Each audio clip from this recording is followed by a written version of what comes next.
Salut et bienvenue sur le monde des stratèges.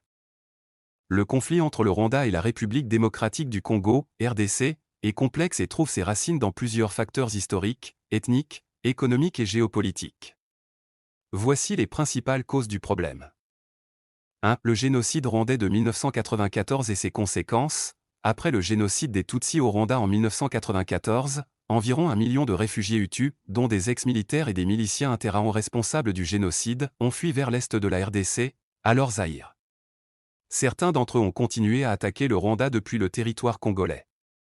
2. Les guerres du Congo, 1996 à 1997 et 1998 à 2003. En 1996, le Rwanda a soutenu une rébellion dirigée par Laurent-Désiré Kabila pour renverser le dictateur Mobutu Sese Seko.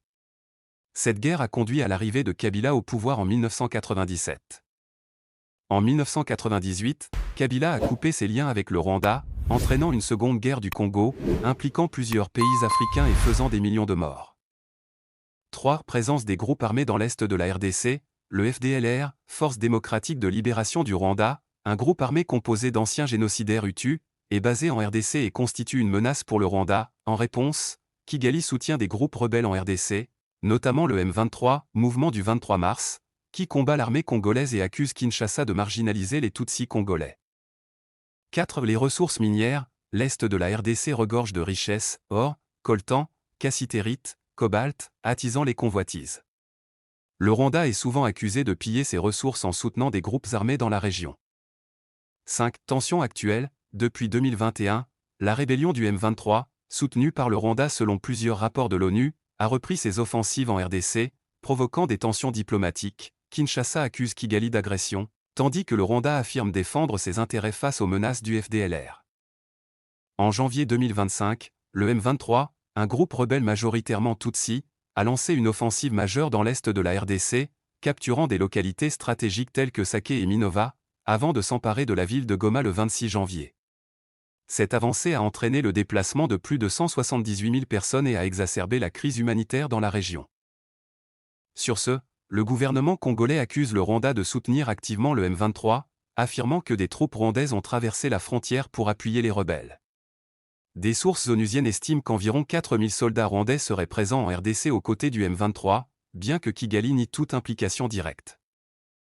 Rupture des relations diplomatiques. Face à l'escalade du conflit, le 25 janvier 2025, la RDC a officiellement rompu ses relations diplomatiques avec le Rwanda, rappelant son personnel diplomatique et ordonnant la fermeture de l'ambassade rwandaise à Kinshasa. La ministre congolaise des Affaires étrangères, Thérèse Kayikwamba-Wagner, a qualifié le soutien présumé du Rwanda au M23 de déclaration de guerre.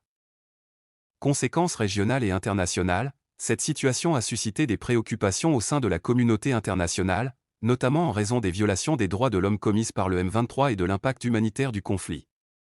Des appels ont été lancés pour une désescalade et une résolution pacifique, mais les tensions restent vives, menaçant la stabilité de toute la région des Grands Lacs. En résumé, le conflit est un mélange de tensions historiques, ethniques, sécuritaires et économiques. Malgré les tentatives de médiation, la situation reste instable et alimente une grave crise humanitaire dans l'est de la RDC. Pour ne pas rater aucun de nos vidéos, n'oubliez pas de vous abonner et d'activer la cloche de notification.